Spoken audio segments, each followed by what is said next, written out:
5, 4, 3, 2, 1, 0.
Hello! Welcome to Cooking the Books, where I take that book list collecting dust in the corner and read it to you so you don't have to.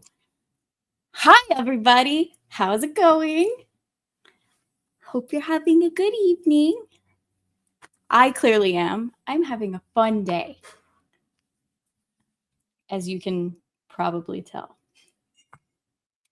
See, I have a message that I wanted to spread to the world, and specifically, potentially, maybe Bernie Sanders. I support the onesie.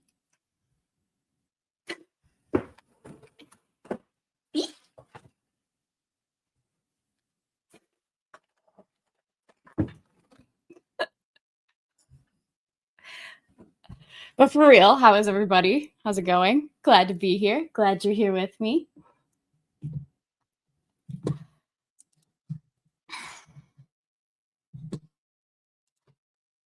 Okay. Gonna say hi to the chat. And hi, Larry. Good job being first. Well done. Well played. You beat Legatus this time around, if you're still here. I know that was probably, 245. Okay. Pikachu needs to. There we go. Whatever. Hi, Legatus. How's it going? Selena, hi. You're the bestest. What's up, Dom on Rumble? How's it going? And that's me and Clinton. Hello. How's it going? Guess I'm just going to say that to everybody. Welcome. Even though you said you'll be back. You're such a nerd, Sam. Hi. And hi, Sam on Rumble as well.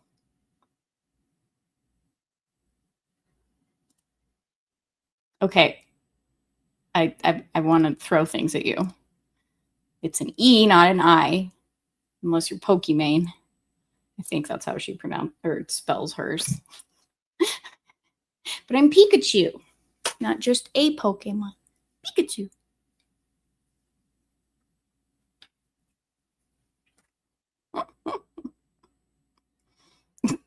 I got this as a birthday present from a coworker.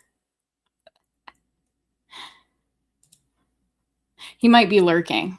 Who knows? He's not. Never mind. I'm not going to say what I was about to say. I'm not cloud bait. What the hell? That would be more Tifa. Oh, I forget that Rumble doesn't have same requirements. Thank you, Dom, on Rumble for the $10. Dom says, "Dermy fat," which is true. And he'll never know that I said it because he doesn't, even though he doesn't know how to read and he could read via me, he doesn't listen, nor does he watch. So, gonna throw shade his way. I'm his producer and he doesn't love me. Drinking from my Nerdrotic mug today.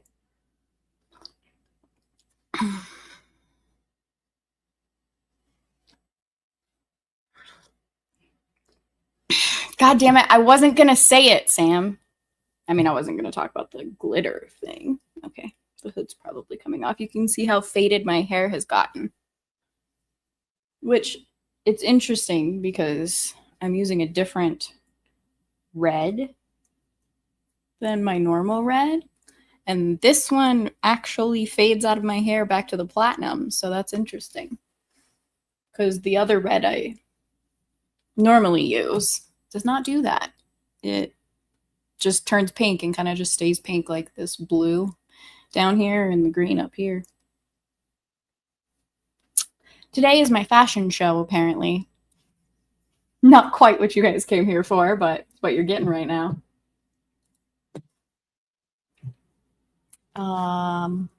This thing is really hot, by the way. Like heat hot. And that's even for me because I don't like being cold. Or maybe Colorado's just gotten warmer. It's supposed to be in the 70s next week, which will eventually melt away the snow. So you can gift subs on Rumble. I don't even know how money works on Rumble, so that'll be fun to figure out. I don't know. I don't know how this works. Damn. Help me. That's cool to see, though. People sent me a super chat or Rumble rant. Should probably say it right if they're gonna be nice enough to let me do it. Ah, that's interesting. So it doesn't show up in StreamYard. Like it just shows that when you gift subscriptions. What does that even do? It's not even like a membership. I don't think. That's weird. Huh. Crazy. It's cool though.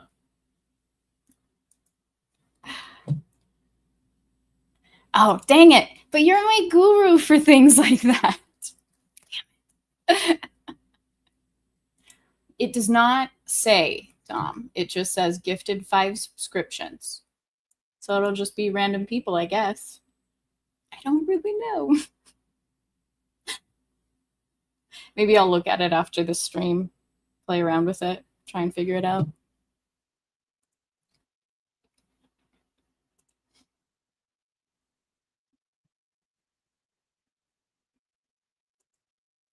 Okay, I'm really confused by this, Kel. Are you going to be on Ballbusters Friday? I need to know when to start planning the funeral. What funeral? I don't like seeing my hair right now. I feel like this hood is very unbalanced. You guys, I have little ears and I have a tail, but I'm too short for you guys to see the tail when I turn around and wiggle my butt.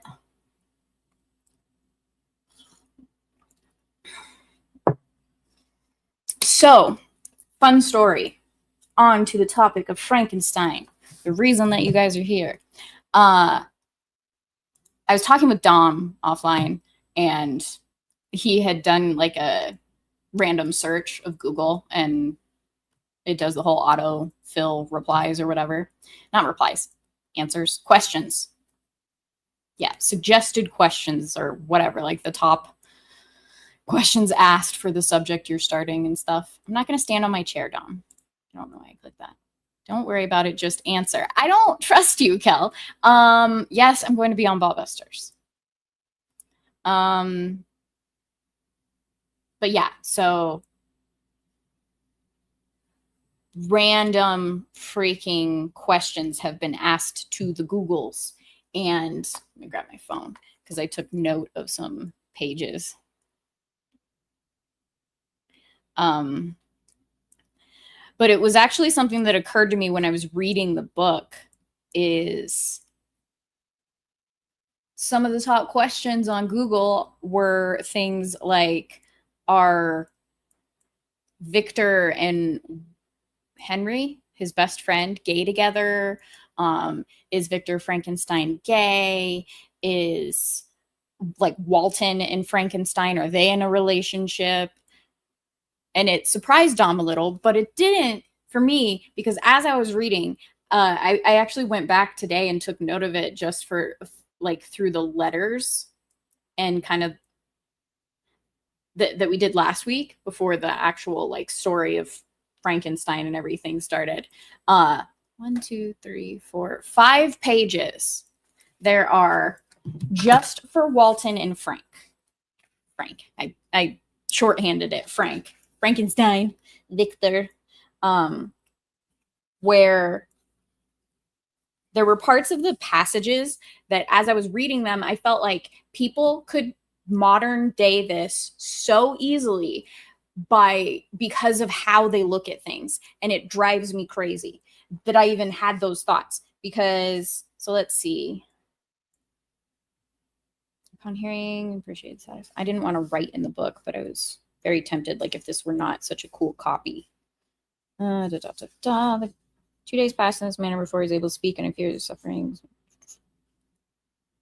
Oh, so Victor first got on board, he was like emaciated and everything, whatever. When he had in some measure recovered, I removed him to my own cabin and attended on him as much as my duty would permit. I never saw a more interesting creature. His eyes have generally an expression of wildness and even madness, but there are moments when, if anyone performs an act of kindness towards him, or does him any of the most trifling service, his whole countenance is lighted up. And it keeps going on. Oh, yeah. As it were, with a beam of benevolence and sweetness that I never saw equaled. So as I was reading that last week, I had the thoughts in my head that this could potentially be something where people would justify their own headcanon that these dudes are gay together, or Robert Walton has a crush on Victor Frankenstein. And I hate that I even had those thoughts. My hair, that's great for my hair.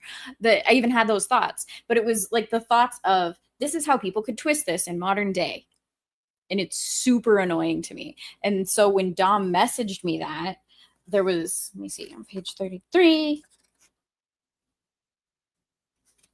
I found a man who, before his spirit had been broken by misery, I should have been happy to have possessed as the brother of my heart. So, of course, it says brother of my heart.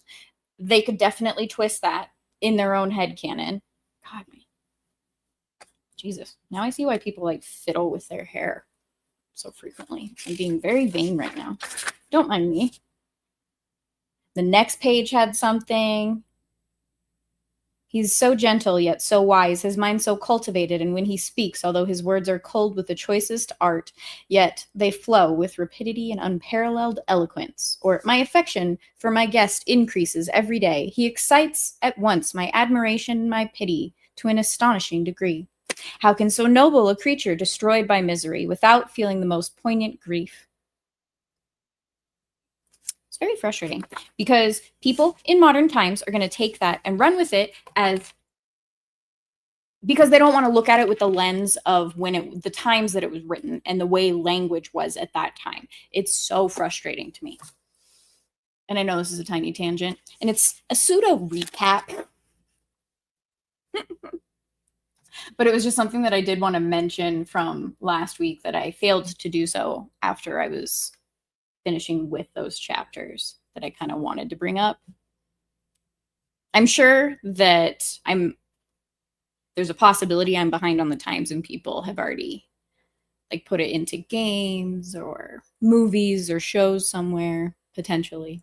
But it saddens me that these are the times we live in. So that's really all that. I am going to document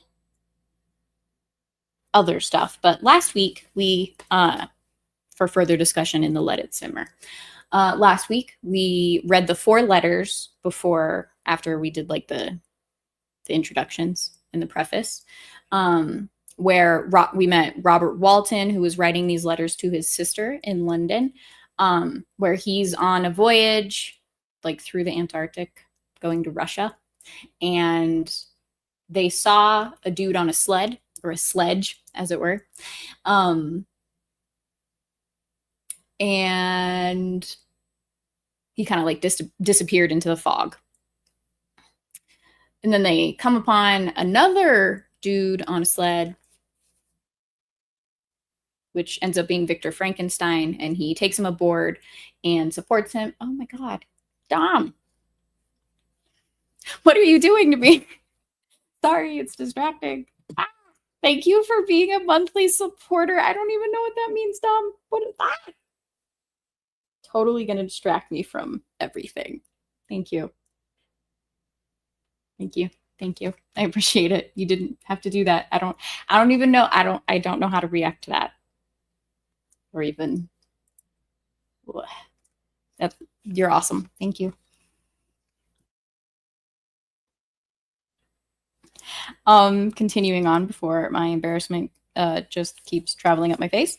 Yeah, so we met Victor Frankenstein, and this is all during the letters. You can kind of guess that, he's following. We all know the story of Frankenstein and his monster, so he's following his monster.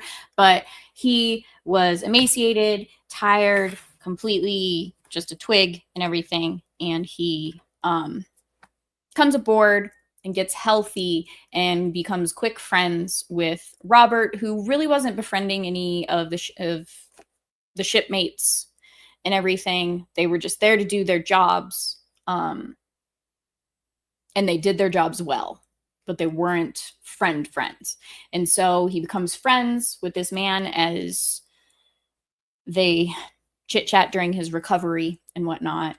And then Victor Frankenstein starts to tell his story, which starts with like his childhood. He has a sister who's not actually his sister. Like his parents have an age gap. His father saved his mother because her father was his best friend who lost his fortune. And when he finally found him, because the guy was basically in hiding due to embarrassment and he wanted to regain his fortune, it didn't end up happening, and he got sick and died. Before he died, Victor's father essentially saves his daughter, and they fall in love and get married for the times. And then they like to travel, and I believe it was hard for them to conceive a child, but they did eventually conceive Victor. And they met basically this orphan girl with this family that took her in, and she became his pseudo sister. So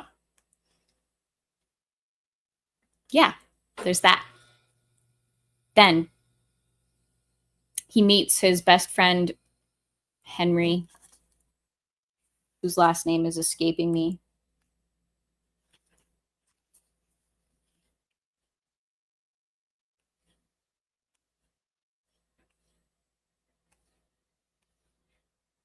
Clerval. Might not even be Henry. Yes, it is. Henry Clerval. That's the other person that Google searches make Victor Frankenstein gay with, and it's just a friendship. Honestly, there's more implications that he's in love with his not sister. So there's that.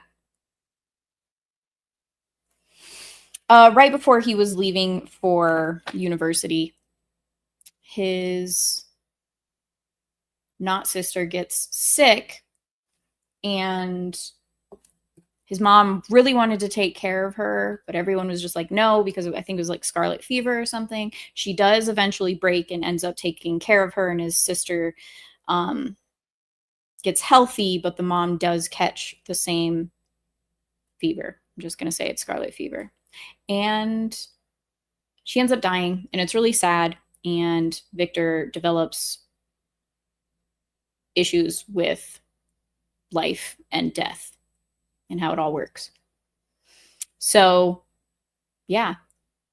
When he was younger, he was interested in authors that his dad should have warned him against better, but decided not to go too deep into it. Can't remember the names. Maybe Sam will remind me of those authors, but he eventually goes away from them at university, and he meets professors. There's one that he likes, one that he doesn't.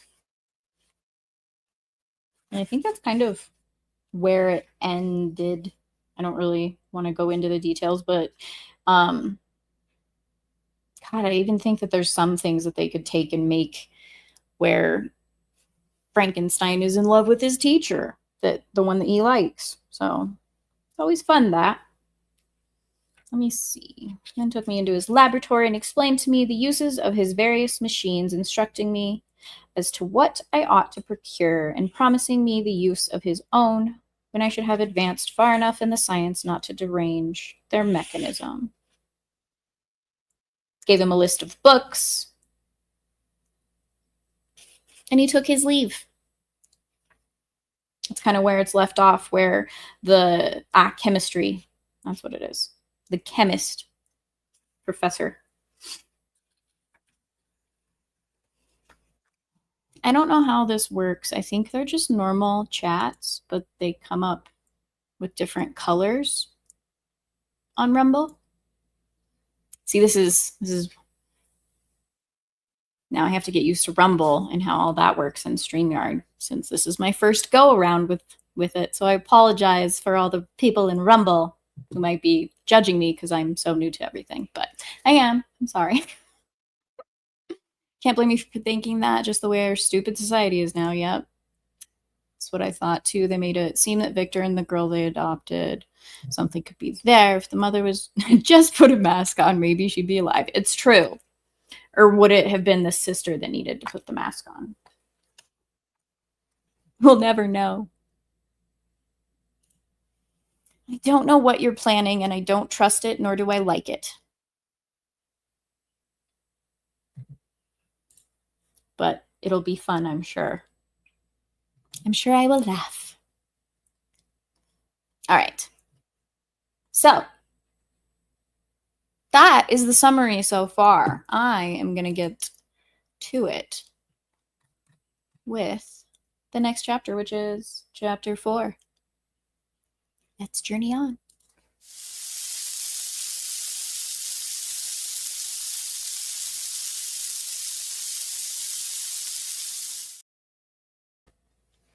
Volume 1, Chapter 4. From this day, natural philosophy, and particularly chemistry, in the most comprehensive sense of the term, became nearly my sole occupation. I read with ardor those works, so full of genius and discrimination, which modern inquirers have written on these subjects. I attended the lectures and cultivated the acquaintance of the men of science of the university, and I found even M. Krempe a great deal of sound sense and real information, combined, it is true, with a repulsive physiognomy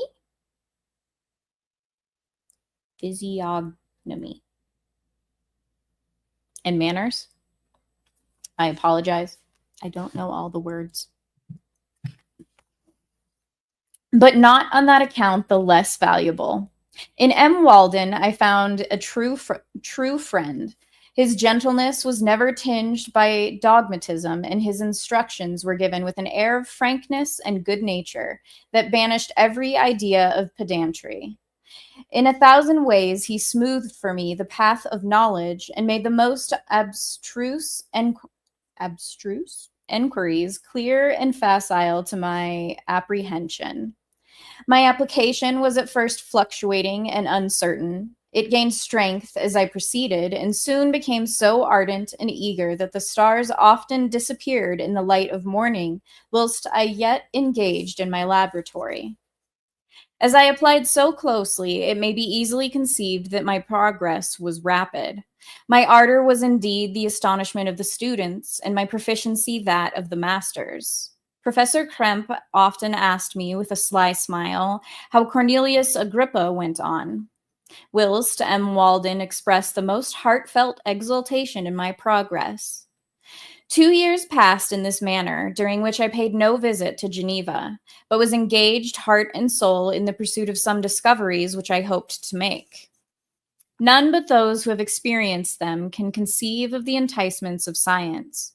In other studies, you go as far as others have gone before you, and there is nothing more to know. But in a scientific pursuit, there is continual food for discovery and wonder. A mind of moderate capacity, which closely pursued one study, must infallibly arrive at great proficiency in that study. And I, who continually sought the attainment of one object of pursuit and was solely wrapped up in this, improved so rapidly that, at the end of 2 years, I made some discoveries in the improvement of some chemical instruments, which procured me great esteem and admiration at the university. When I had arrived at this point and had become as well acquainted with the theory and practice of natural philosophy as depended on the lessons of any of the professors at Ingolstadt, my residence there being no longer conducive to my improvements, I thought of returning to my friends in my native town, when an incident happened that protracted my stay. One of the phenomena which had peculiarly attracted my attention was the structure of the human frame, and, indeed, any animal endued with life. Whence, I often asked myself, did the principle of life proceed?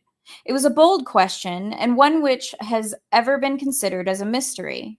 Yet with how many things are we upon the brink of becoming acquainted, if cowardice or carelessness did not restrain our enquiries? I revolved these circumstances in my mind and determined thenceforth to apply myself more particularly to those branches of natural philosophy which relate to physiology. Unless I had been animated by an almost supernatural enthusiasm, my application to this study would have been irksome and almost intolerable. To examine the causes of life, we must first have recourse to death. I became acquainted with the science of anatomy, but this was not sufficient. I must also observe the natural decay and corruption of the human body. In my education, my father had taken the greatest precautions that my mind should be impressed with no supernatural horrors. I do not ever remember to have trembled at a tale of superstition or to have feared the apparition of a spirit. Darkness had no effect upon my fancy, and a churchyard was to me merely the receptacle of bodies deprived of life, which, from being the seat of beauty and strength, had become food for the worm. Now I was led to examine the cause and progress of this decay, and forced to spend days and nights in vaults and charnel houses. My attention was fixed upon every object the most insupportable to the delicacy of the human feelings. I saw how the fine form of man was degraded and wasted.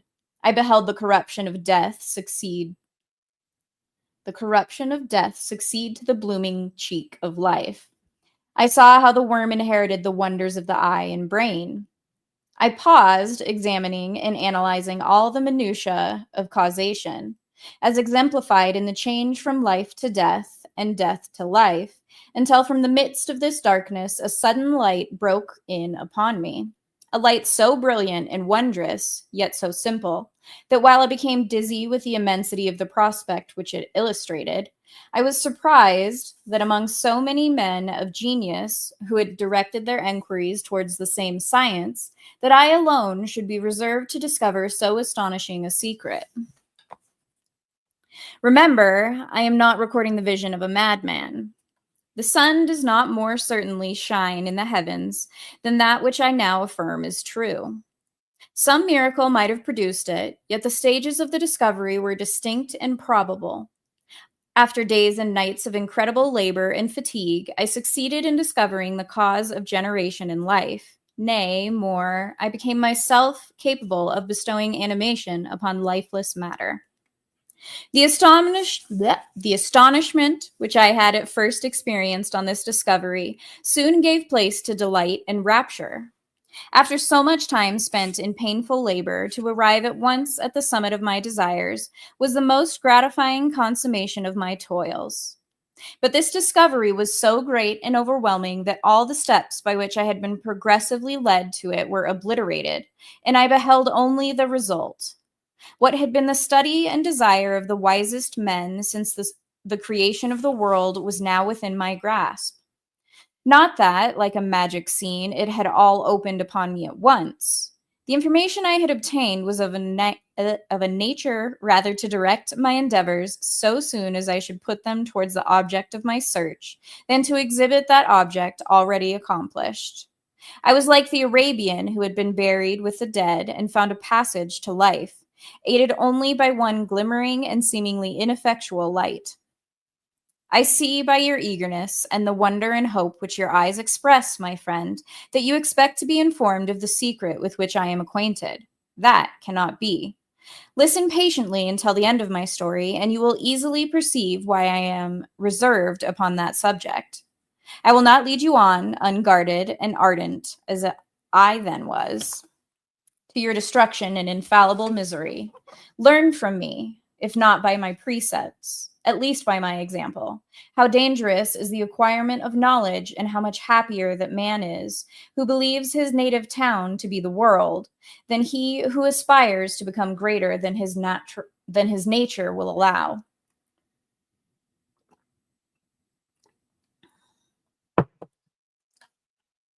Hi, Tomby.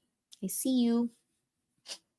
When I found so astonishing a power placed within my hands, I hesitated a long time concerning the manner in which I should employ it.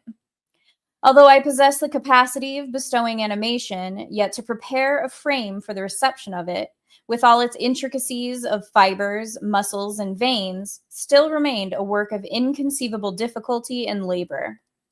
I doubted at first whether I should attempt the creation of a being like myself, or one of simpler organization.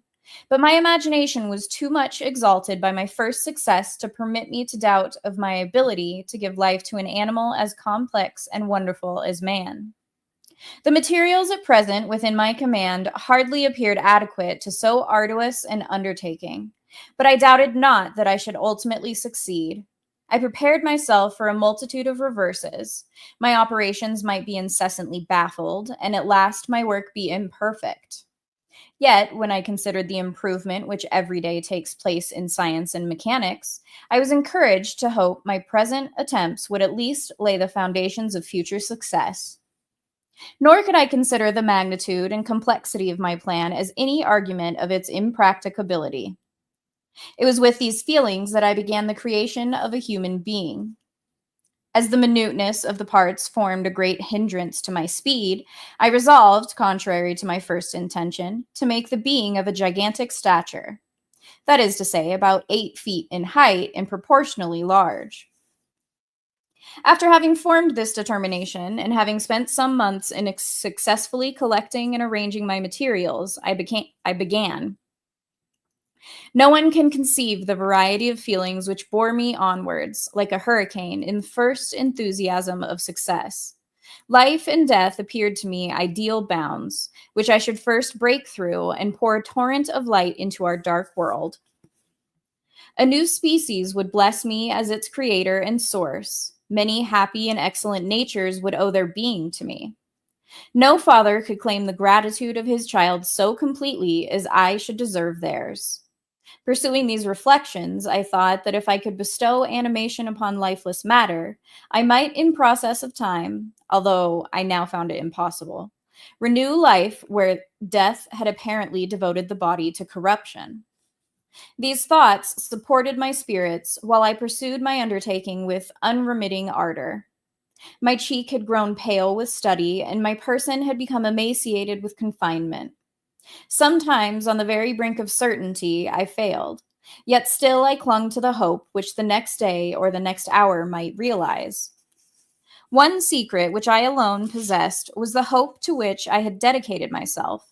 And the moon gazed on my midnight labors while, with unrelaxed and breathless eagerness, I pursued nature to her hiding places. Who shall receive the horrors of my secret toil as I dabbled among the unhallowed damps of the grave, or tortured the living animal to animate the lifeless clay? My limbs now tremble, and my eyes swim with the remembrance. But then a resistless and almost frantic impulse urged me forward.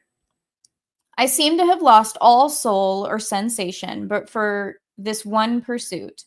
It was indeed but a passing trance that only made me feel with renewed acuteness so soon as, the unnatural stimulus ceasing to operate, I had returned to my old habits. I collected bones from charnel houses and disturbed, with profane fingers, the tremendous secrets of the human frame. In a solitary chamber, or rather cell, at the top of the house and separated from all the other apartments by a gallery and staircase, I kept my workshop of filthy creation. My eyeballs were starting from their sockets in attending to the details of my employment. The dissecting room and the slaughterhouse furnished many of my materials, and often did my human nature turn with loathing from my occupation, whilst, still urged on by an eagerness which perpetually increased, I brought my work near to a conclusion. The summer months passed while I was thus engaged, heart and soul, in one pursuit. It was the most beautiful season. Never did the fields bestow a more plentiful harvest, or the vines yield a more luxuriant vintage, but my eyes were insensible to the charms of nature.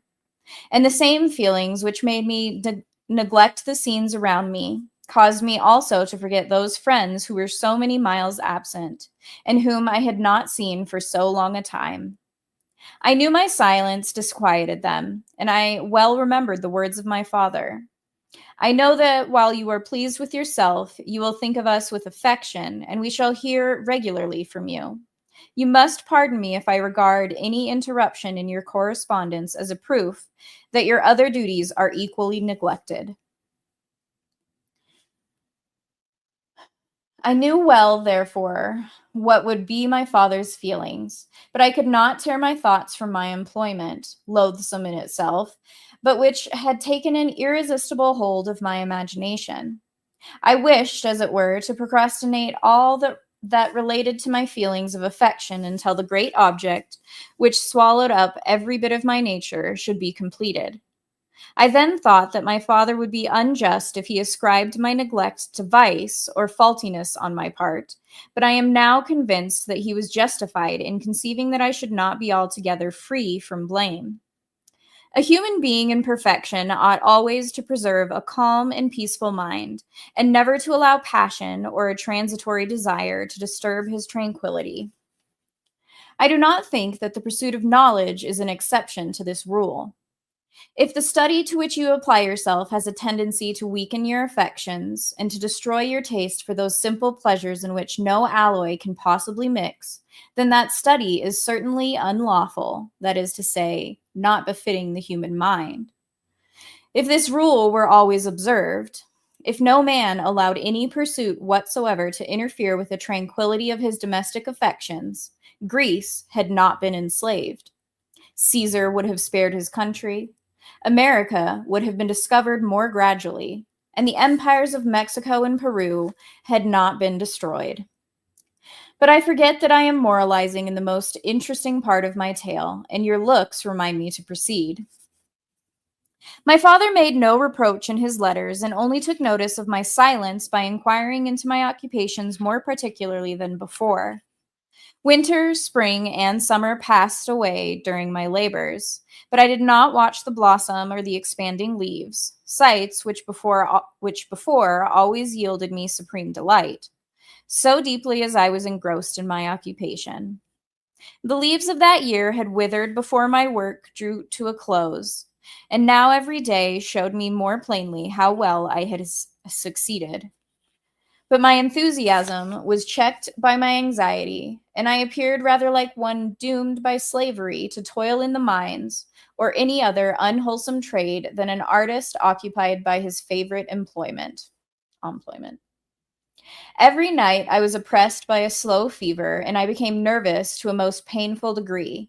The fall of a leaf startled me, and I shunned my fellow creatures as if I had been guilty of a crime. Sometimes I grew alarmed at the wreck I perceived that I had become.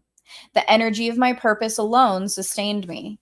My labors would soon end, and I believed that exercise and amusement would then drive away incipient disease, and I promised myself both of these when my creation should be complete. That is how a man becomes obsessed.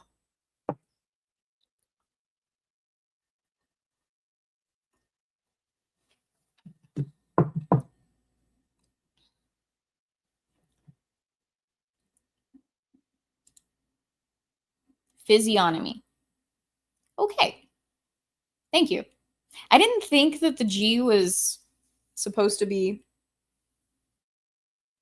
pronounced, but it's a very weird word.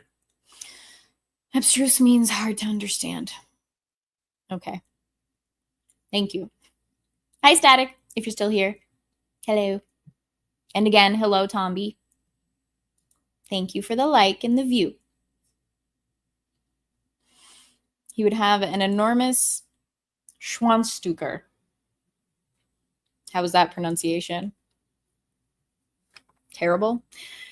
My dad's the same way. Are your hands broken? You can't write a letter? Yeah, that's basically what that is. That is what a pencil and a typewriter are then for. It's a good point. You left me, Static? I'm heartbroken.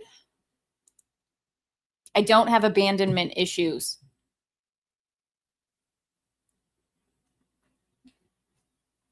I know that's what you're thinking in your head because you said it streams ago. I don't know when. Would it be easier for you if I just went back? No. You're fine, Dom. I'm just getting used to Rumble. It's fine.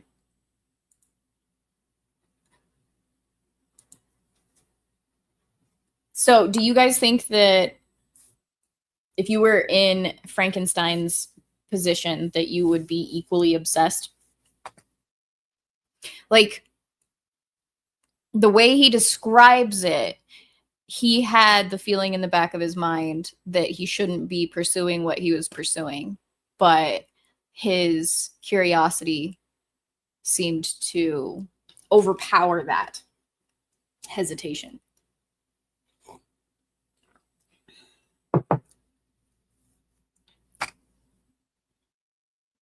I'm not a guy, so I can't come from that perspective. I'm not a scientist nor a mathematician. Neither of those subjects are of any interest to me. So I don't really think I'd be a good person to answer that question of myself, at least.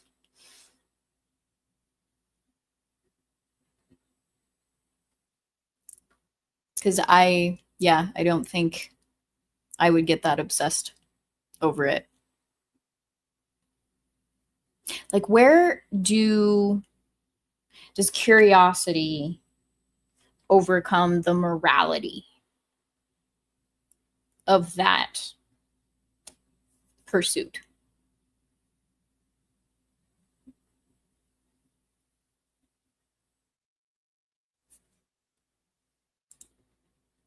Seriously, it's becoming a lost art, and it saddens me, Legatus. So I understand that sentiment. I think Victor's growing unease is a combination of his obsession and a subconscious knowledge that he's trespassing where mortals don't belong. I would agree.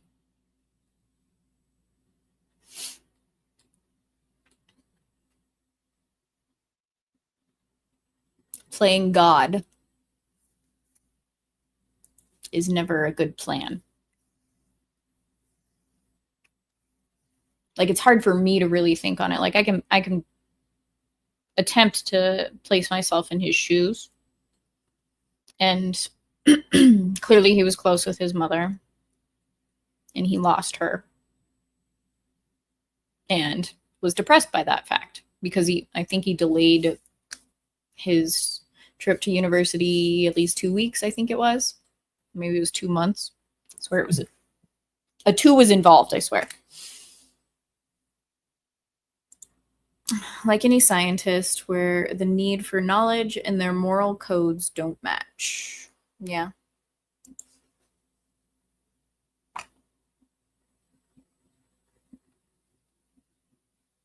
The mad scientist is the one that crosses the line.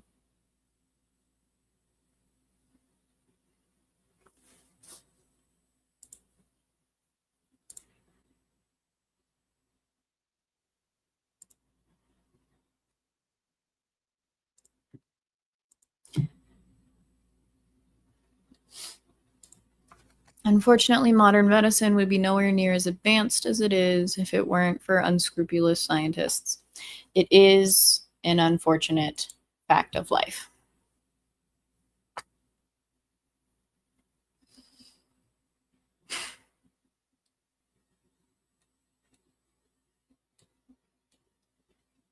It's kind of depressing.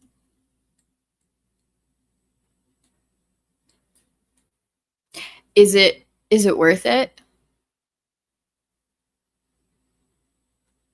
I mean, we do have an extension to our lives. Whatever that term is, I can't think of because I can never think of anything on the spot. Not the quality of life. The length of life that we have now is so significantly different from hundreds of years ago because of people like that are willing to cross the line for the greater good, I guess you could say. But is it worth it? I mean, the same could be said for like the development of modern technology that in itself has helped with our extension of life. But I don't know if it's a good balance because then we're addicted to that technology where it's like our bodies physically don't have to be torn down with labor because of the assistance of technology and the creation of technology. But has that been counterbalanced by the internet and social media and even just television now causing mental diseases, mental decline, depression? Yeah, do the pros outweigh the cons? Sure, we live longer, but is it better? Yes, that is true. And honestly, it can go towards AI. Just saying. The emphasis that, not to get political, but whatever, y'all see my name.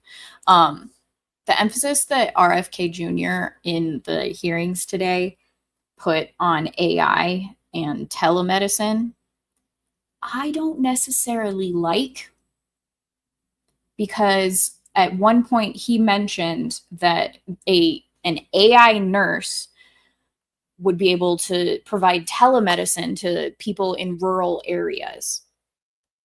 And that AI nurse would be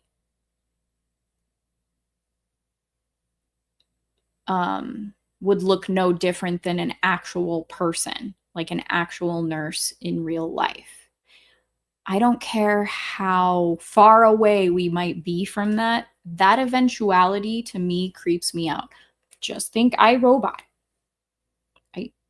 I don't like that, and I don't know if it's worth it. Even if it's not in my lifetime. I just don't know if it's worth it to destroy humanity. I hate having $1 million ideas and not being allowed to express them. You can express them. You know where to find me.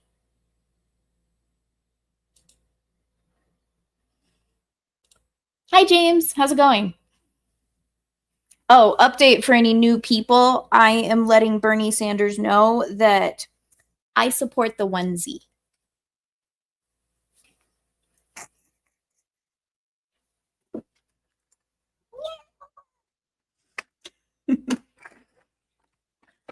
If anyone was political today and was watching the hearings, it's from the hearings and Bernie Sanders' questioning of RFK Jr. It was interesting. I don't know if it was as interesting as what's her face, Pocahontas, Elizabeth Warren, but you know, they fought for the highest place in that race.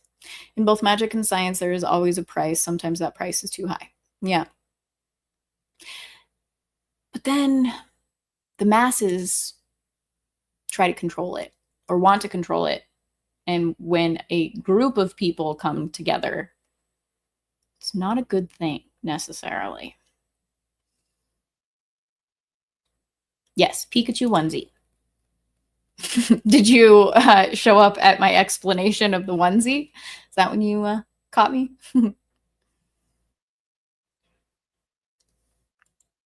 Nice. Heath Nation, I presume?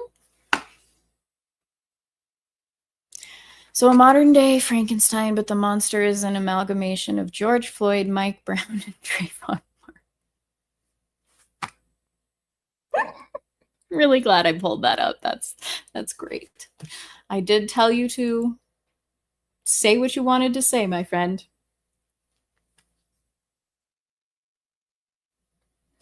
I don't fault you that. It was interesting. My younger self would be judging me so harshly right now, the fact that I spent my entire morning watching something like that. While I worked, of course. Which bitch? Oh, Pocahontas. And hi, Mudcrab. Sorry. Welcome. Thank you for being here. Sweet. I assumed correctly. It is all my fault. Hey, I got laughs out of it, so it's not a complete waste of time if I'm laughing. And then I further get to make fun of him by wearing a onesie on my stream. So, win-win for me. Pikachu. Andy Pickle, hello! Dom's always causing trouble, James. So don't have full context. I was at dentist earlier in the daytime TV, said something about Bernie in a onesie. I have no context. Basically, Bernie's hard-hitting questions on whether they should confirm RFK to HHS is if he supports an organization that he founded, their website selling $26 onesies that basically say like no vax, no problems, things like that, where it's like anti-vax. He's no longer part of the organization. And that was the pressing matter at hand that Bernie Sanders thought was worthy of asking a response to and harping on it. It was great. Frankenstein's monster can breathe. Wait. Oh.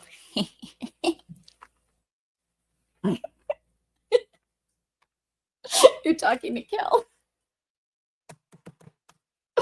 That's great. Dang, I'm sad I don't have my stream deck set up. I could have. That's great. Thank you, Sam. That was wonderful. Oh, Lord. That is not my fault. I think that's your fault, Dom. Just kidding. Sorry if you can't see me. Hopefully you can still hear me. I'm sure it's my internet. Stupid StreamYards is fine. And yes, Dom, I'm always going to blame you first. You don't need to see me. It's fine. He is a thing. You are correct, sir.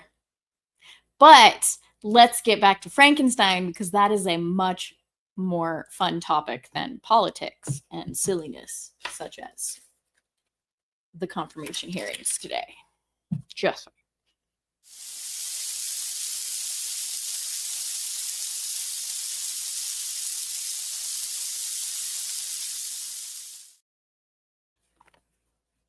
Volume 1, Chapter 5. It was on a dreary night of November that I beheld the accomplishment of my toils. With an anxiety that almost amounted to agony, I collected the instruments of life around me, that I might infuse a spark of being into the lifeless thing that lay at my feet. It was already 1 a.m. The rain pattered dismally against the panes, and my candle was nearly burnt out, when, by the glimmer of the half-extinguished light, I saw the dull yellow eye of the creature open. It breathed hard, and a convulsive motion agitated its limbs. How can I describe my emotions at this catastrophe, or how delineate the wretch whom, with such infinite pains and care, I had endeavored to form? His limbs were in proportion, and I had selected his features as beautiful. Beautiful! Great God! His yellow skin scarcely covered the work of muscles and arteries beneath. His hair was of a lustrous black and flowing. His teeth of pearly whiteness. But these luxuriances only formed a more horrid contrast with his watery eyes that seemed almost of the same color as the dun-white sockets in which they were set. His shriveled complexion and straight black lips. The different accidents of life are not so changeable as the feelings of human nature. I had worked hard for nearly 2 years for the sole purpose of infusing life into an inanimate body. For this, I had deprived myself of rest and health. I had desired it with an ardor that far exceeded moderation. But now that I had finished, the beauty of the dream vanished, and breathless horror and disgust filled my heart. Unable to endure the aspect of the being I had created, I rushed out of the room and continued a long time traversing my bedchamber, unable to compose my mind to sleep. At length, lassitude succeeded to the tumult I had before endured, and I threw myself on the bed in my clothes, and endeavoring to seek a few moments of forgetfulness. But it was in vain. I slept, indeed, but I was disturbed by the wildest dreams. I thought I saw Elizabeth, in the bloom of health, walking in the streets of Ingolstadt. Delighted and surprised, I embraced her, but as I imprinted the first kiss on her lips, they became livid with the hue of death. Her features appeared to change, and I thought that I held the corpse of my dead mother in my arms. A shroud enveloped her form, and I saw the grave worms crawling in the folds of flannel. I started from my sleep with a horror. A cold dew covered my forehead, my teeth chattered, and every limb became convulsed. When, by the dim and yellow light of the moon, as it forced its way through the window shutters, I beheld the wretch, the miserable monster whom I had created. He held up the curtain of the bed, and his eyes, if eyes they may be called, were fixed on me. His jaws opened, and he muttered some inarticulate sounds, while a grin wrinkled his cheeks. He might have spoken, but I did not hear. One hand was stretched out, seemingly to detain me, but I escaped and rushed downstairs. I took refuge in the courtyard belonging to the house which I inhabited, where I remained during the rest of the night, walking up and down in the greatest agitation, listening attentively, catching and fearing each sound as if it were to announce the approach of the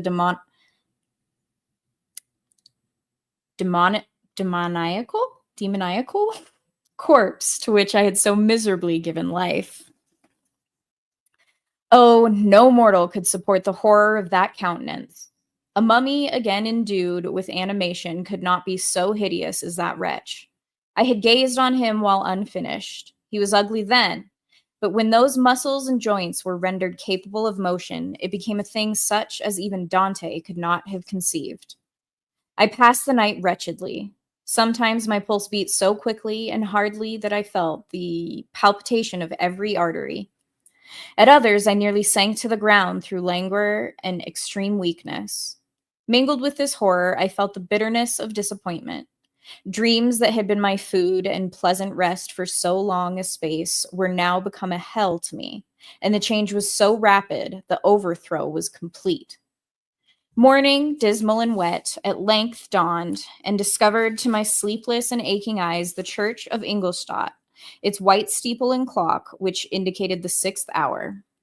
The porter opened the gates of the court, which had that night been my asylum, and I issued into the streets, pacing them with quick steps, as if I sought to avoid the wretch whom I feared every turning of the street would present to my view. I did not dare return to the apartment which I inhabited, but felt impelled to hurry on, although drenched by the rain which poured from a black and comfortless sky. I continued walking in this manner for some time, endeavoring by bodily exercise to ease the load that weighed upon my mind. I traversed the streets without any clear conception of where I was or what I was doing. My heart palpitated in the sickness of fear, and I hurried on with irregular steps, not daring to look about me. Like one on a lonesome road who doth walk in fear and dread, and, having once turned around, walks on, and turns no more his head, because he knows a frightful fiend doth close behind him tread. Continuing thus, I came at length opposite to the inn at which the various diligences and carriages usually stopped. Apparently, that was Coleridge's Ancient Mariner. That's a footnote from the author. Here I paused, I knew not why, but I remained some minutes with my eyes fixed on a coach that was coming towards me from the other end of the street. As it drew nearer, I observed that it was the Swiss diligence. It was the Swiss diligence. It stopped just where I was standing, and on the door being opened, I perceived Henry Clerval, who, on seeing me, instantly sprung out. "My dear Frankenstein," he exclaimed, "how glad I am to see you! How fortunate that you should be here at the very moment of my alighting!" Nothing could equal my delight on seeing Clerval. His presence brought back to my thoughts my father, Elizabeth, and all those scenes of home so dear to my recollection. I grasped his hand and in a moment forgot my horror and misfortune. I felt suddenly, and for the first time during many months, calm and serene. I welcomed my friend, therefore, in the most cordial manner, and we walked towards my college. Clerval continued talking for some time about our mutual friends and his own good fortune in being permitted to come to Ingolstadt. "You may easily believe," said he, "how great was the difficulty to persuade my father that all necessary knowledge was not comprised in the noble art of bookkeeping. And indeed, I believe I left him incredulous to the last, for his constant answer to my unwearied entreaties was the same as that to the Dutch schoolmaster in the Vicar of Wakefield. I have 10,000 florins a year without Greek. I eat heartily without Greek." But his affection for me at length overcame his dislike of learning, and he has permitted me to undertake a voyage of discovery to the land of knowledge. "It gives me the greatest delight to see you, but tell me how you left my father, brothers, and Elizabeth." "Very well and very happy, only a little uneasy that they hear from you so seldom. By the by, I mean to lecture you a little upon their account myself, but, my dear Frankenstein," continued he, stopping short and gazing full in my face, "I did not before remark how very ill you appear, so thin and pale, and look as if you had been watching for several nights."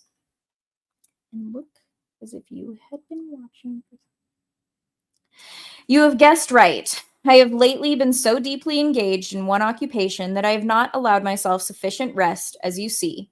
But I sincerely hope, that all these employments are now at an end, and that I am at length free." I trembled excessively. I could not endure to think of, and far less to allude to, the occurrences of the preceding night. I walked with a quick pace, and we soon arrived at my college. I then reflected, and the thought made me shiver, that the creature whom I had left in my apartment might still be there, alive and walking about. I dreaded to behold this monster, but I feared still more that Henry should see him. Entreating him, therefore, to remain a few minutes at the bottom of the stairs, I darted up towards my own room. My hand was already on the lock of the door before I recollected myself. I then paused, and a cold shivering came over me.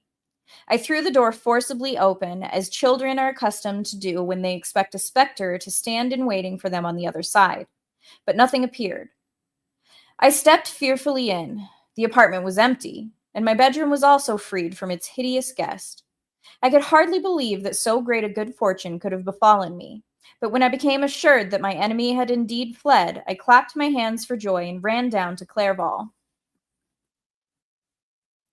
We ascended into my room, and the servant presently brought breakfast, but I was unable to contain myself. It was not joy only that possessed me.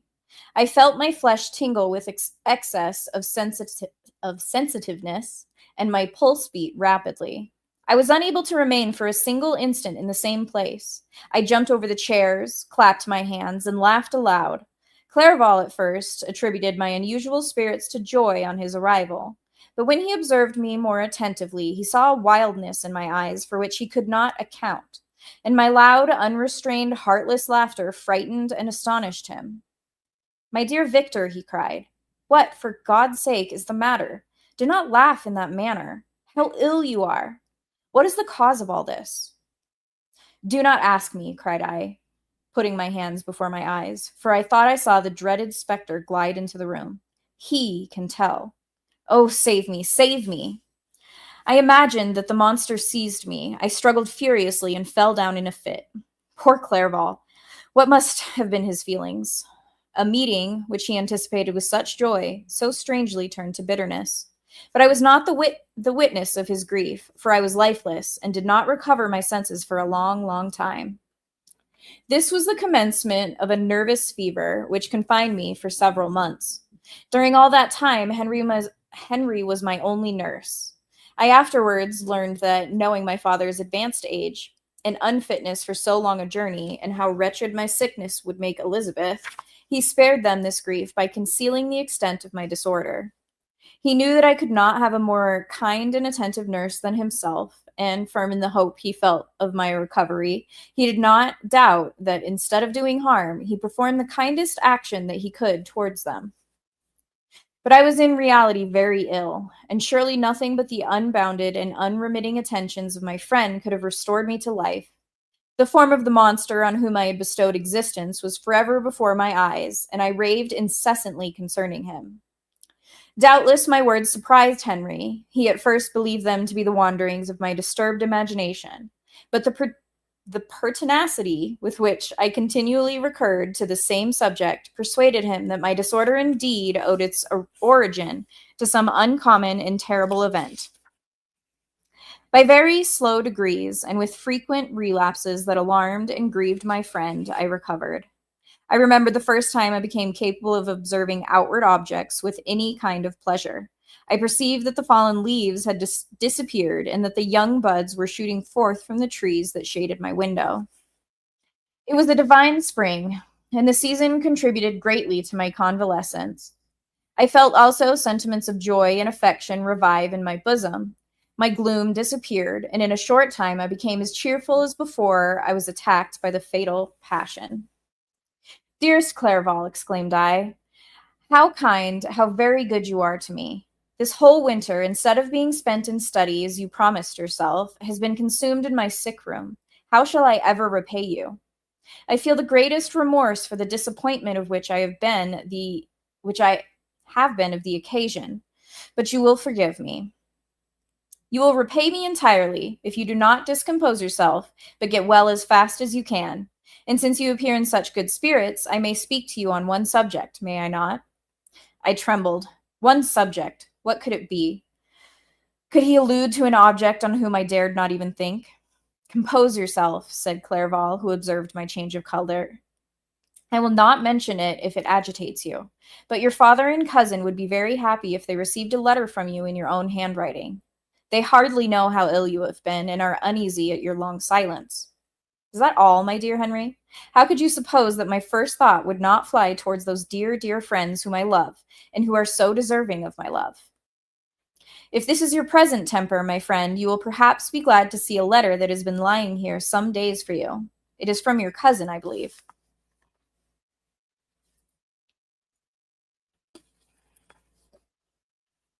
I hate the poison of modern generations. Just reading that chapter, that's all I could think about was just like, okay, here's more stuff, more fodder for the gays.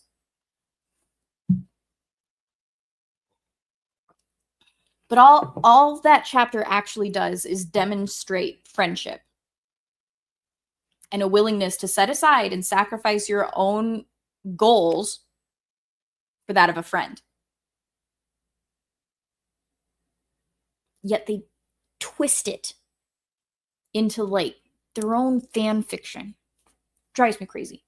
This is coming from someone who enjoyed reading fan fiction growing up. But it was always like, it was good fan fiction. I mean, sometimes I do like the like one shot, not that great, but a cool little story type of fan fiction I didn't enjoy. But generally, I wanted something where it was deep and had character growth. And even if it changed the characters from a show or a book to something that they weren't in the medium that they were from, it was still a good story and well written. I appreciated those. But I also knew that they were fan fiction and not what the actual story is.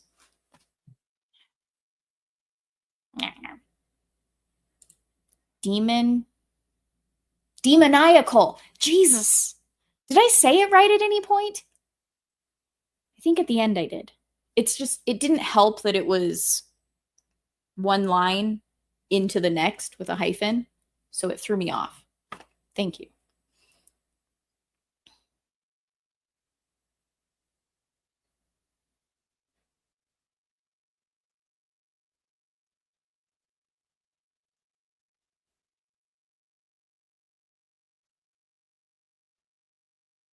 It's not the footage that's out of focus. Sasquatch is just an out of focus creature. They had breakfast TV at the gym earlier. They did a coming up after the break thing about JFK. Like anyone in the US gives a toss about Oz TV media. Yeah, it's true. You weird little Aussies.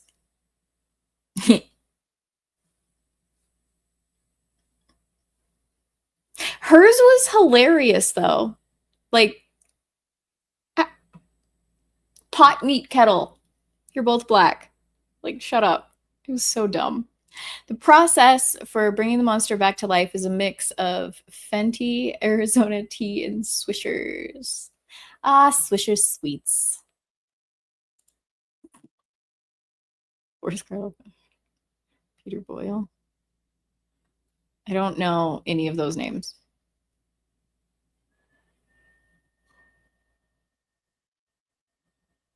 Are those like people that have done adaptations of Frankenstein? Like played Frankenstein in shows or movies or something? I didn't realize that was a movie until I was looking at like the adaptations in media of Frankenstein. I don't know why. Like when I read it out loud to my brother, it was just like, they made an I Frankenstein movie. He, of course, replied in true brother fashion that I'm not going to repeat. But as I said it, I was like, oh, you know what? I do recognize that. I don't think I ever saw it.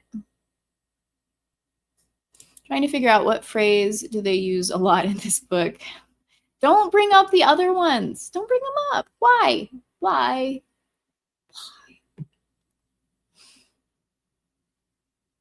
Ooh, I did recognize the Eckhart name, and he's the person for thank you for smoking. What was his first name? Aaron Eckhart. Yeah. Okay. I know who that is. So was he I Frankenstein monster character? Was that who he played? Or did he play Victor Frankenstein in I Frankenstein? Because I feel like I can kind of picture the cover of I Frankenstein now, and I feel like that was the Eckhart version. Correct me if I'm wrong. I'd rather hear Gal read a book than watch Beardo's view of Among Us. Thanks, James. I appreciate it. High praise. Or it's a high bar, really, is more what I meant. So I recently, maybe a couple years ago, I guess, so not that recently, rewatched The Core. I hate the way the movie ends. It's really friggin' annoying. And childish. Stupid. I did not like it. Scientific trivia. The scientific equipment used in Frankenstein's lab in Young Frankenstein was the original from Frankenstein. That's kind of cool. Yeah, I was kind of picking up on that. Sam. That Clairval is Samwise. Although saying that with modern eyes on Samwise Gamgee and Frodo doesn't help the fanficky stuff. Just imagine waking up and seeing an ugly monster staring at you.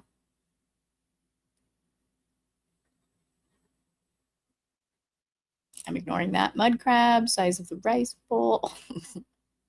Boris Karloff was the original movie monster. Okay. Aaron Eckhart was the monster and I Frankenstein. Yes! Okay. It was that one that he was in. Glad I was picturing it somewhat properly. Peter Boyle was in Young Frankenstein. Gotcha. I don't like Mel Brooks movies. I know. Don't care. So I don't really care for Young Frankenstein. I've seen bits and pieces, some in GIF form, some in clips. Low bar. Yes, it's a very low bar. It was sarcastic when I was saying high bar. Beardo can never raise the bar because it's by leg press.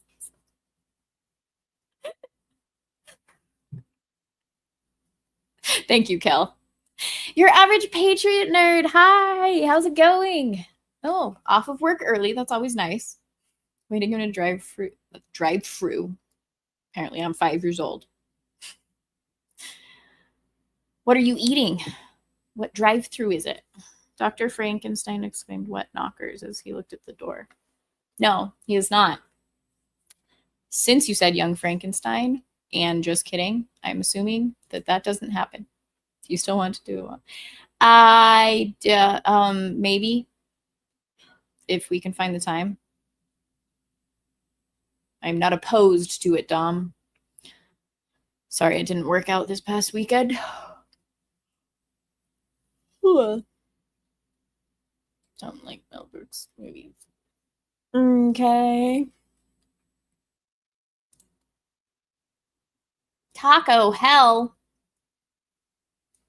Is that what the toilet bowl calls it?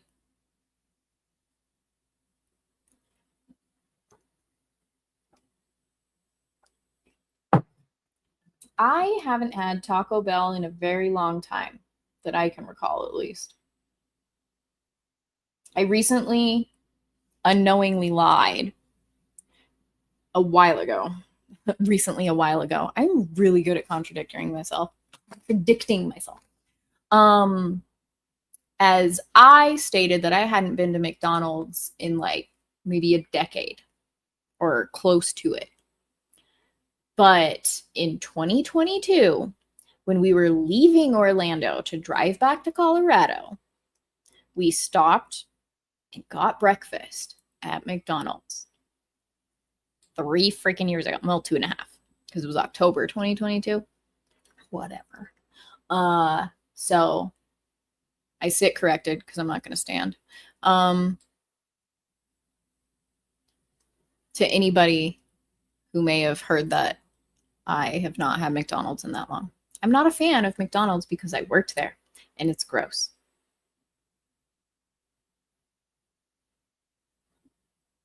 So I don't care. It'll be awesome for them to cook the fries in beef tallow again,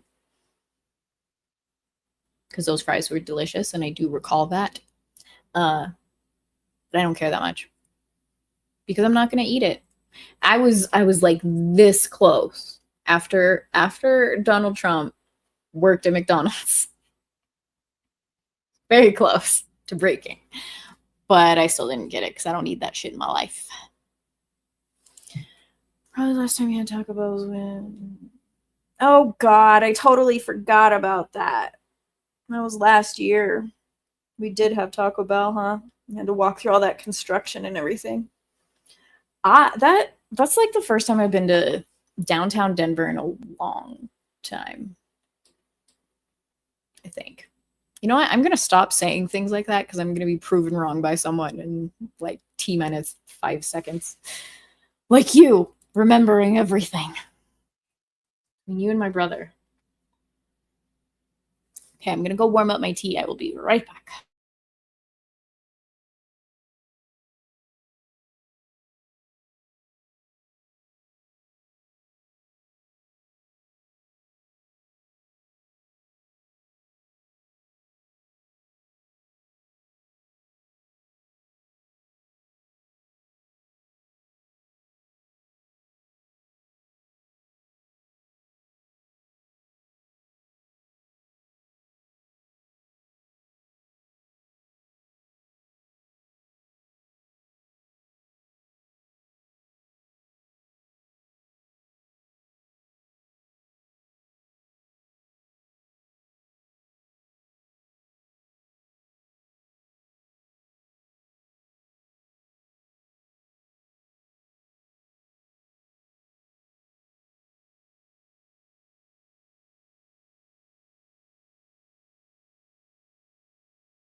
All right. He has been refreshed. Ready to go.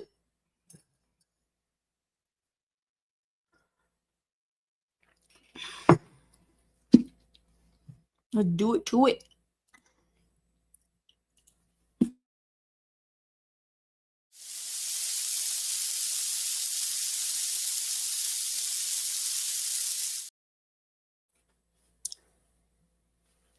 Volume 1, Chapter 6.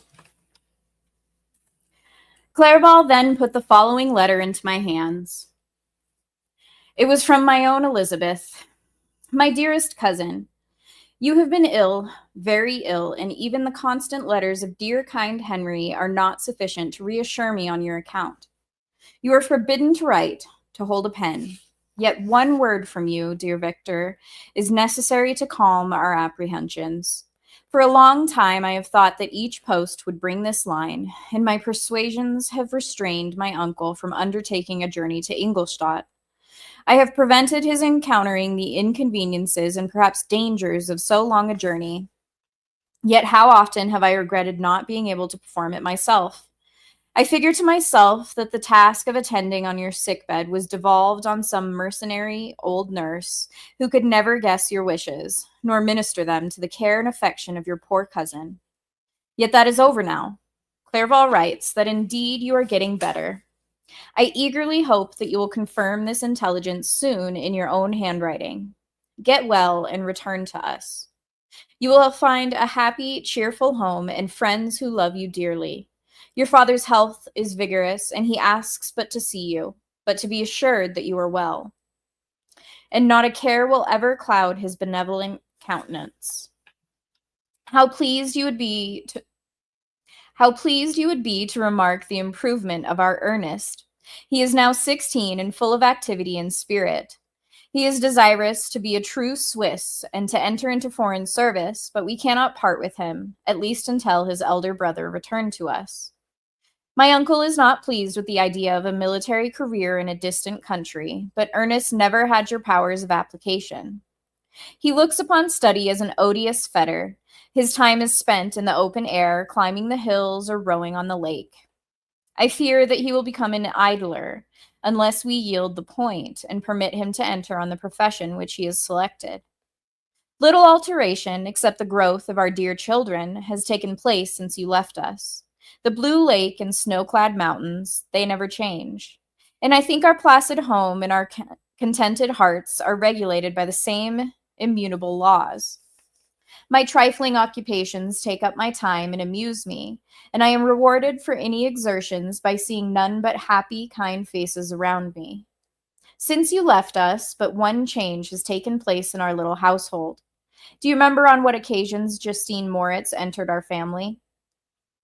Probably you do not. I will relate her history, therefore, in a few words. Madame Moritz, her mother, was a widow with 4 children, of whom Justine was the third. This girl had always been the favorite of her father, but through a strange perversity, her mother could not endure her, and after the death of M. Moritz, treated her very ill. My aunt observed this, and when Justine was 12 years of age, prevailed on her mother to allow her to live at our house. The Republican institutions of our country have produced simpler and happier manners than those which prevail in the great monarchies that surround it. Hence, there is less distinction between the several classes of its inhabitants, and the lower orders, being neither so poor nor so despised, their manners are more refined and moral. A servant in Geneva does not mean the same thing as a servant in France and England. Justine, thus received in our family, learned the duties of a servant, a condition which, in our fortunate country, does not include the idea of ignorance and a sacrifice of the dignity of a human being. Justine, you may remember, was a great favorite of yours, and I recollect, pardon me,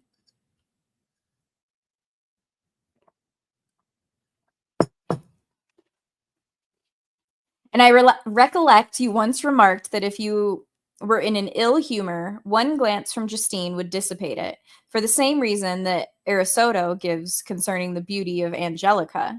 She looked so frank-hearted and happy.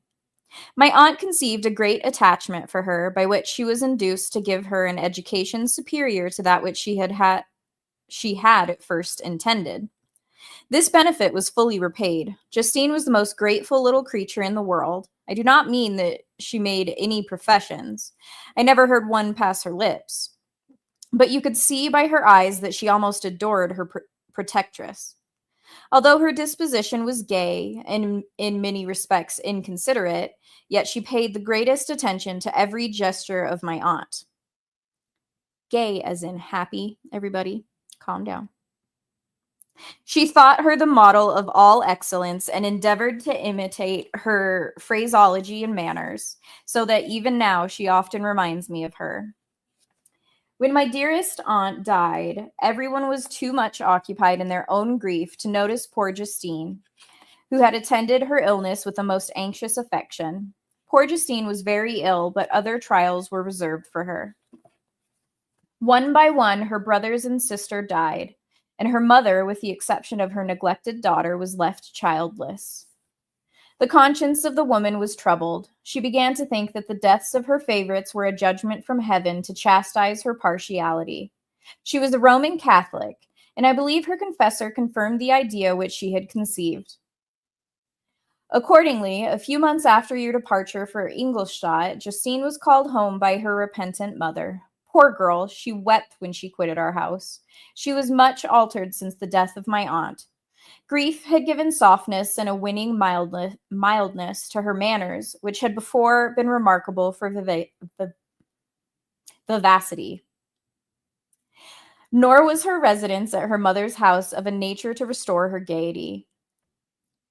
Happiness. Laughter.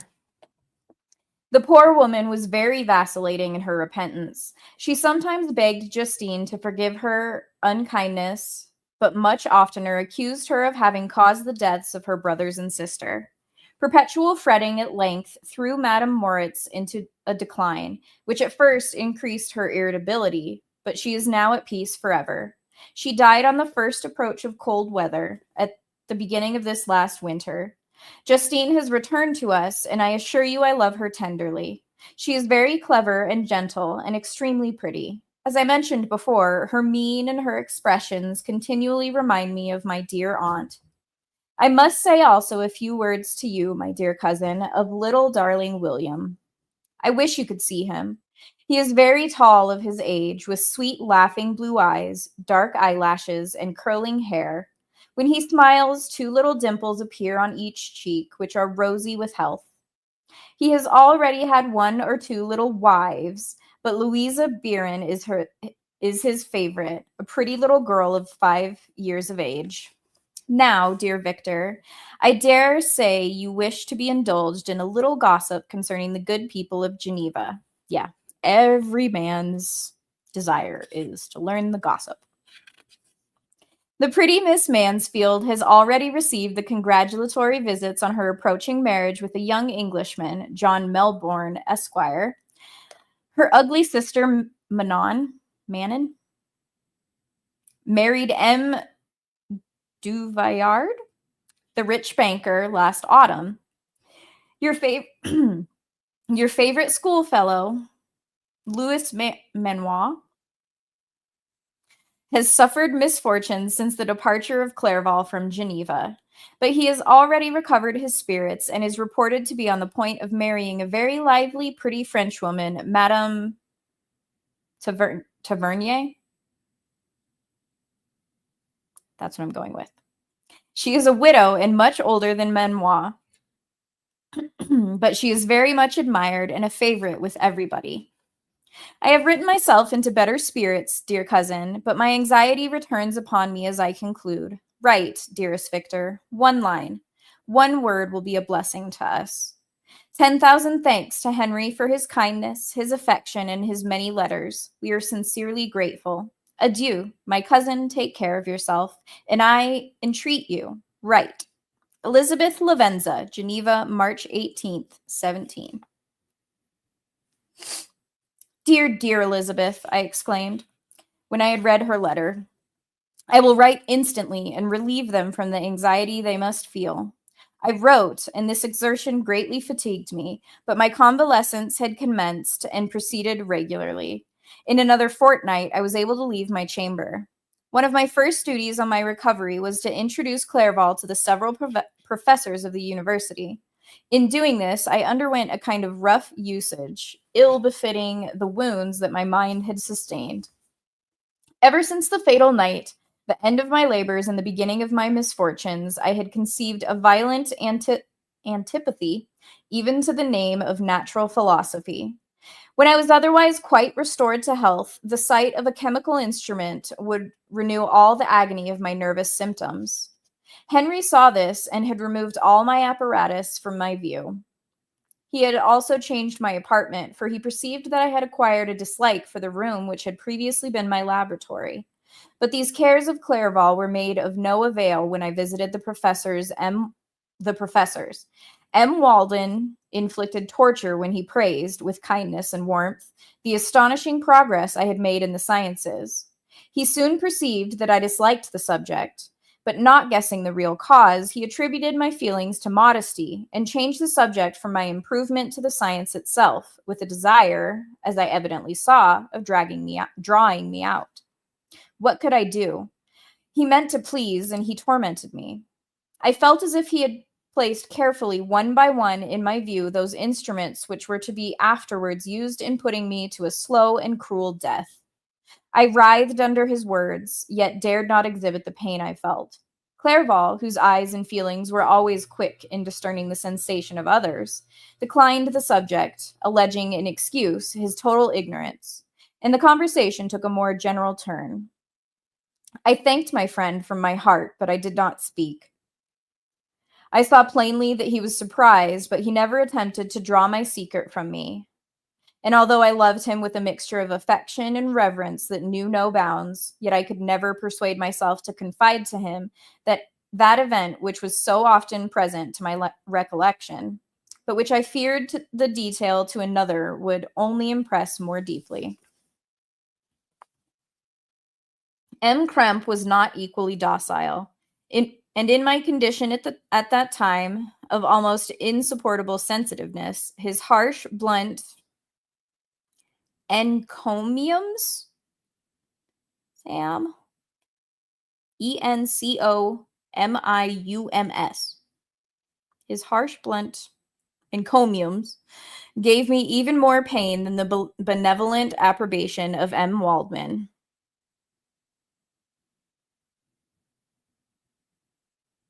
I don't know. Don the fellow, D-N, D-N, the fellow, cried he. Why, M. Clerval, I assure you he has outscript us all. I stare if you please, but it is nevertheless true. A youngster who, but a few years ago, believed in Cornelius Agrippa as firmly as in the gospel, has now set himself at the head of the university.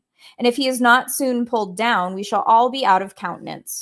I, continued he, observing my face expressive of suffering, M. Frankenstein is modest, an excellent quality in a young man. Young men should be diffident of themselves, M. Clerval, I was myself when young, but that wears out in a short time. M. Kremp had now commenced a eulogy on himself, which happily turned the conversation from a subject that was so annoying to me. Clerval had never sympathized in my tastes for natural science, and his literary pursuits differed wholly from whose which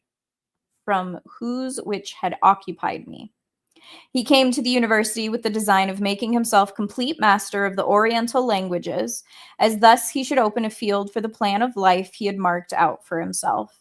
Resolved to pursue no inglorious career, he turned his eyes towards the east as affording scope for his spirit of enterprise. The Persian, Arabic, and Sanskrit languages engaged his attention, and I was easily induced to enter on the same studies. Idleness had ever been irksome to me, and now that I wished to fly from reflection and hated my former studies, I felt great relief in being the fellow pupil with my friend, and found not only instruction, but consolation in the works of the Orientalists. I did not, like him, attempt a critical knowledge of their dialects. More loss you. It's fun.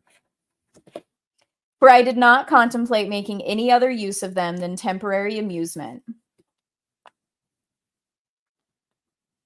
I read merely to understand their meaning, and they well repaid my labors.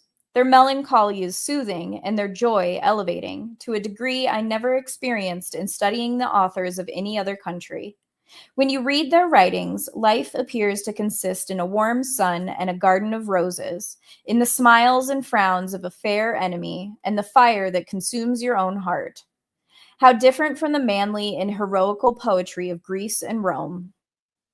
Summer passed away in these occupations, and my return to Geneva was fixed for the latter end of autumn. But being delayed by several accidents, winter and snow arrived. The roads were deemed impassable, and my journey was retarded until the ensuing spring.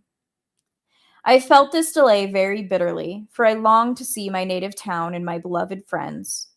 My return had only been delayed so long from an unwillingness to leave Clerval in a strange place before he had become acquainted with any of its inhabitants. The winter, however, was spent cheerfully, and although the spring was uncommonly late, when it came, its beauty compensated for its dilatoriness.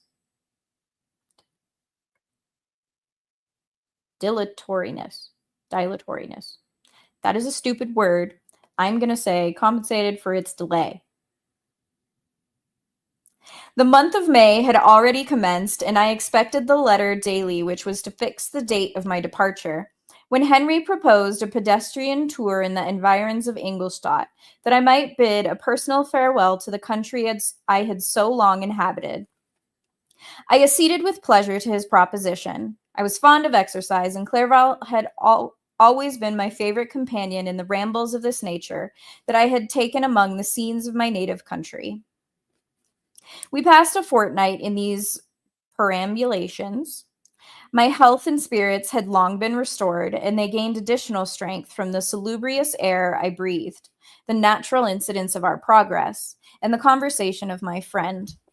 Study had before secluded me from the intercourse of my fellow creatures, and rendered me unsocial. But Clerval called forth the better feelings of my heart. He again taught me to love the aspect of nature and the cheerful faces of children. Excellent friend, how sincerely did you love me and endeavor to elevate my mind until it was on a level with your own. A selfish pursuit had cramped and narrowed me until your gentleness and affection warmed and opened my senses. I don't know if you can see it, but Colson says hi. I became the same happy creature who, a few years ago, loved and beloved by all, had no sorrow or care. When happy, inanimate nature had the power to be bestowing on me the most delightful sensations. A serene sky and verdant fields filled with ecstasy. The present season was indeed divine. The flowers of spring bloomed in the hedges, while those of summer were already in bud. I was undisturbed by thoughts which during the preceding year had pressed upon me, notwithstanding my endeavors to throw them off with an invincible burden. Henry just rewinding for a moment. Henry rejoiced in my gaiety and sincerely sympathized in my feelings. He exerted himself to amuse me while he expressed the sensations that filled his soul. The resources of his mind on this occasion were truly astonishing. His conversation was full of imagination, and very often, in imitation of the Persian and Arabic writers, he invented tales of wonderful fancy and passion. At other times, he repeated my favorite poems or drew me out into arguments, which he supported with great ingenuity.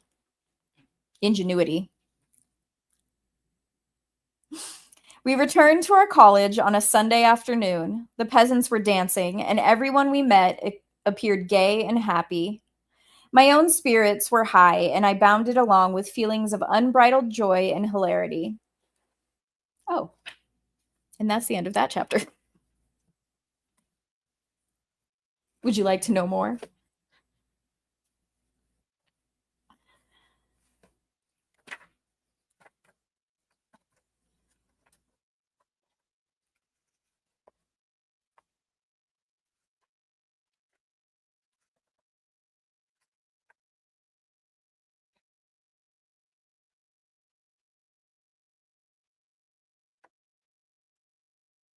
Bear with me.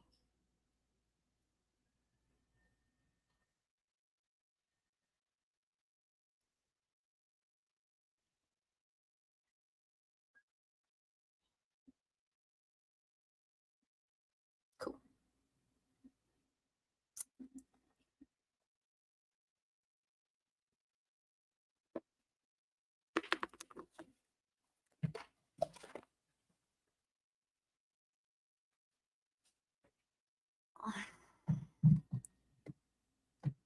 You don't know me, Dom. So is Taco Bell a good laxative, like they say? It doesn't affect me that way. Yes, Colson, would you like food?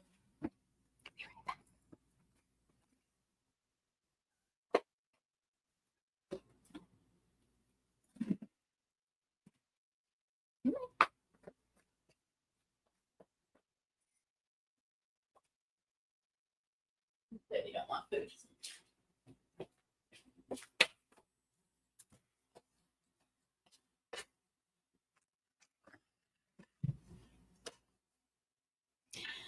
You were in Colorado for 15 months too many. Not a fan. Yeah, I'm not a fan either. It's so overrated here. Okay, I probably shouldn't put Denver on the rest of Colorado. It's not quite fair, but I don't like Denver. It's awful. Overrated. Bullshit.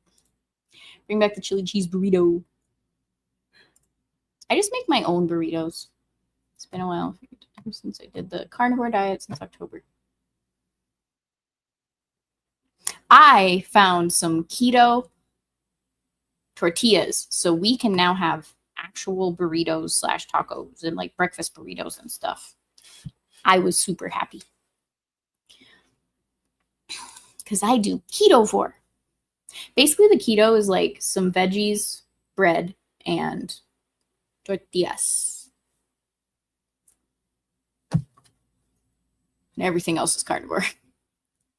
So the okay, so y'all are just talking about food.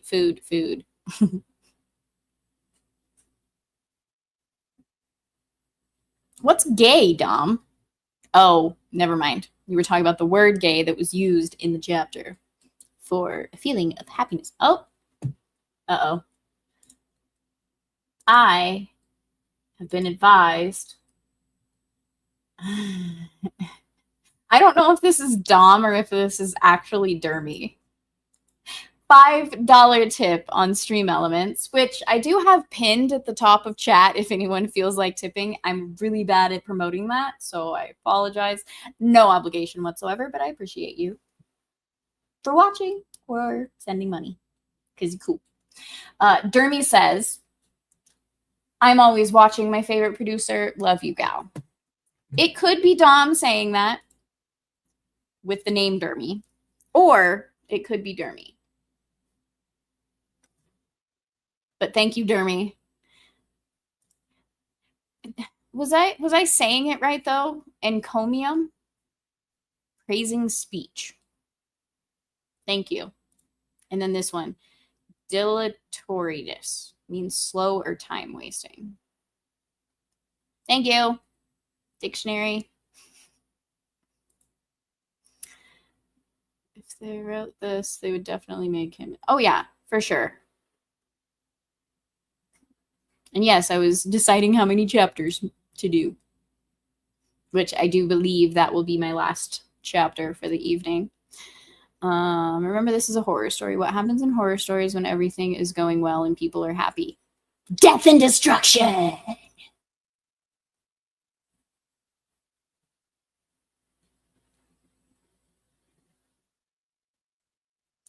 I have 2. I used to have 3, but one passed away in August. Colorado Springs, Boulder, Greeley, and especially Pueblo are all shitholes too. I have driven through Pueblo, Colorado Springs, Boulder, and Greeley, I think. And I cannot disagree with that. I can feel my ear swinging back and forth. You totally would. I have a feeling it's you now, just because of that lie.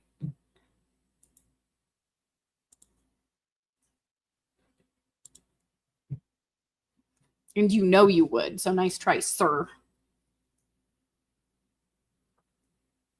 So I had a thought.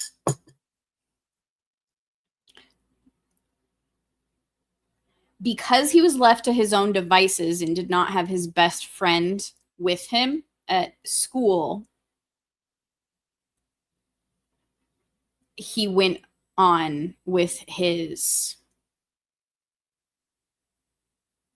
not investigations, his experiments and everything. Like, he went on this little journey himself. Do you think that if Henry's father had let him go to university at the same time as Victor, if Victor would have pursued the same goals? Or Henry would have kind of kept his feet on the ground as his best friend, not his gay lover?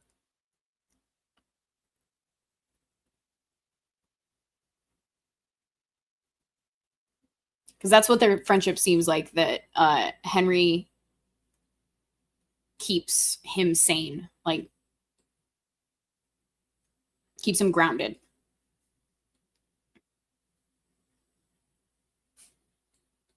They say he was sick for several months. It was a long time, yes. I do believe.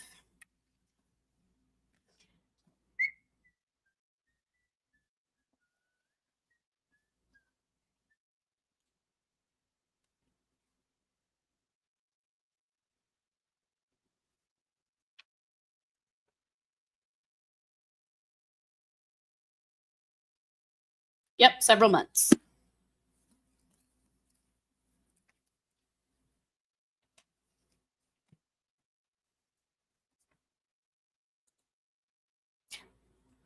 Clairval would have almost certainly tempered Victor's obsessions.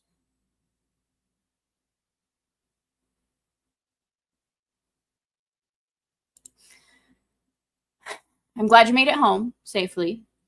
Thank you for advising on that. I appreciate it. Truly, I do. The last chapter didn't seem that pertinent to the story, but it does remind me the level of vocabulary and discourse that we've lost in modern times. No, you're not wrong.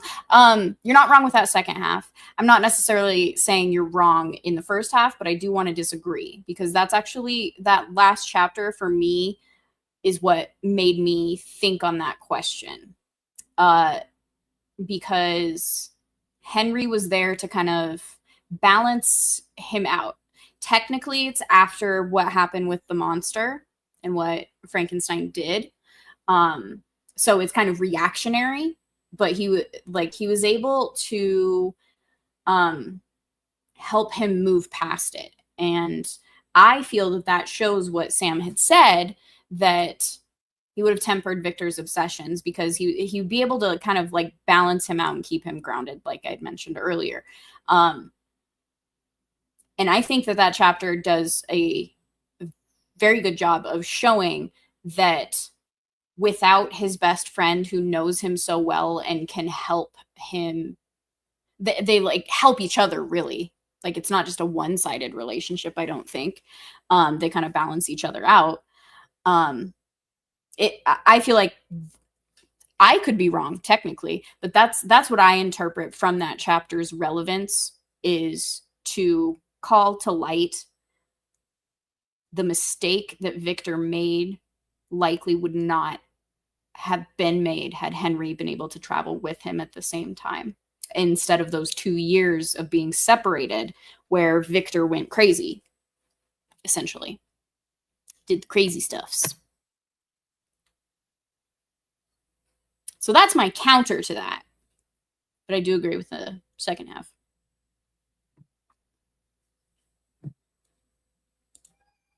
Yeah, Colson. Now what do you want? You just ate food, dude.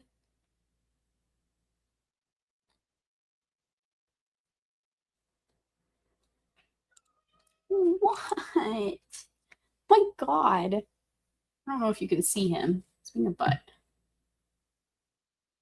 Yep, you can totally see him. I watched on the stream. Oh, see, Sam's going to come in here and ruin the rest of the story for me. So the last chapter is set up. It's to show how Victor thinks he's escaped from the consequences of his experiments, and also to show the trauma of his success, foreshadowing things to come. Well, yeah, I don't disagree there, and I did pick up on that. I mean, it's hard not to pick up on that. But I think it also shows it demonstrates what would have stopped Victor from being in the predicament he currently finds himself in which he currently finds himself. If I'm going to talk about ye olden language being lost, I should probably speak proper English and not end a sentence with a preposition, right?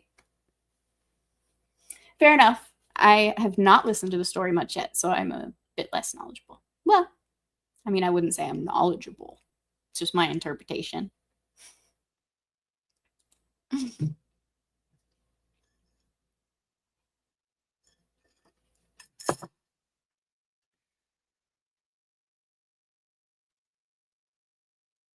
All right. Well, with that being said, it has been a fun evening. I would like to go eat dinner. My stomach is a little grumbly. It's waiting for me over there. Yes, I fed the broha before streaming, so don't need to worry about the cripple. Or whatever you guys... Is it Team Cripple? You jackasses ganging up on me. It's rude. But I appreciate you guys being here. Remember to like, subscribe, hit the notification bell so you don't miss out on streams like this. I'm gonna get better at doing things and saying things. But again, everybody have a good evening. Thank you for hanging out. And I will see you guys next week or on Static 2020's channel tomorrow for weekend pregame. So have a good evening, my friends.